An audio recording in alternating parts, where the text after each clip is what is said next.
വീണ്ടും ഈ ചൂരൽമലയിൽ നിന്നുള്ള മറ്റൊരു പ്രതികരണം കൂടി ഇപ്പോൾ പുറത്തു വരികയാണ്. ആ പ്രതികരണത്തിലേക്ക്.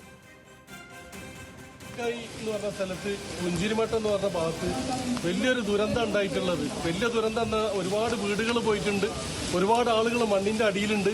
അപ്പോൾ വണ്ടികളും ഇതൊന്നും പാലം പോയതുകൊണ്ട് വണ്ടി കൊണ്ട് കടത്തിവിടാൻ പറ്റില്ല. എത്രയും പെട്ടെന്ന് ആളുകൾ വന്നിട്ട് അതിനുള്ള സജ്ജീകരണങ്ങൾ വന്നിട്ട് ഈ പാവപ്പെട്ട ആളുകളെ രക്ഷപ്പെടുത്തണമെന്ന് എനിക്ക് പറയാനുള്ളത്. ഹെലികോപ്റ്റർ വരാതെ ഈ ആളുകളെ രക്ഷപ്പെടുത്താൻ പറ്റില്ല. പാലം പൊളിഞ്ഞു പോയതുകൊണ്ട് ഇങ്ങോട്ട് കടക്കാൻ വഴിയില്ല. അപ്പോൾ എത്രയും പെട്ടെന്ന് അതിനുള്ള സജ്ജീകരണങ്ങൾ ചെയ്തിട്ട് ഈ പാവപ്പെട്ട ജനങ്ങളെ എത്രയും പെട്ടെന്ന് വന്ന് നിങ്ങൾ രക്ഷിക്കണം. അതേ പറയാം, എത്രയും പെട്ടെന്ന്. ഓക്കെ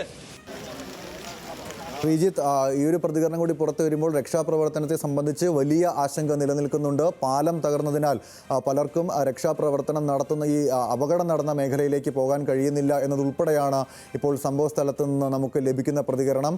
ഹെലികോപ്റ്റർ ഉൾപ്പെടെ വന്നാൽ മാത്രമേ ഈ ഒരു രക്ഷാപ്രവർത്തനത്തിന് കൃത്യമായൊരു രീതി ഉണ്ടാകുകയുള്ളൂ. ബന്ധപ്പെട്ടവർ എത്രയും പെട്ടെന്ന് സ്ഥലത്തെത്തണമെന്നുൾപ്പെടെയാണ് ഈ പ്രതികരണത്തിൽ സൂചിപ്പിക്കുന്നത്.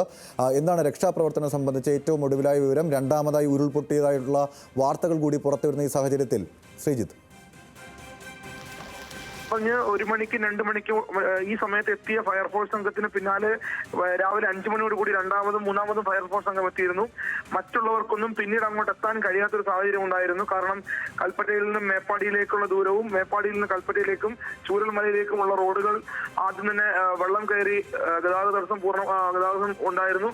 അതോടൊപ്പം ഉണ്ടായത് നമ്മൾ നേരത്തെ പറഞ്ഞ പോലെ രണ്ടാമത് ഉരുൾപൊട്ടിയതിന്റെ ഭാഗമായിട്ട് ഈ ചൂരൽമലയുടെ മുണ്ടക്കൈ ഭാഗത്തേക്കുള്ള ഒരു പാലം പൂർണ്ണമായും ഒലിച്ചുപോയി. ടൗണിൽ മുഴുവൻ വെള്ളം കയറി ചെളി അടിയുകയാണ് ഉണ്ടായത്. ഇതൊക്കെ നാട്ടുകാർ നൽകുന്ന വിവരങ്ങളാണ്. അവരുടെ ഒരു ആശങ്ക വളരെ വളരെ പ്രധാനമാണ്. കാരണം നിരവധി ആളുകൾ മണ്ണിനടിയിൽ കുടുങ്ങിക്കിടക്കുന്നുണ്ട് എന്നുള്ള വിവരമാണ് സ്ത്രീകളടക്കമുള്ള ആളുകൾ വീടുകൾക്ക് പുറത്തു വന്ന് നമ്മളോട് പങ്കുവച്ചിട്ടുള്ളത്.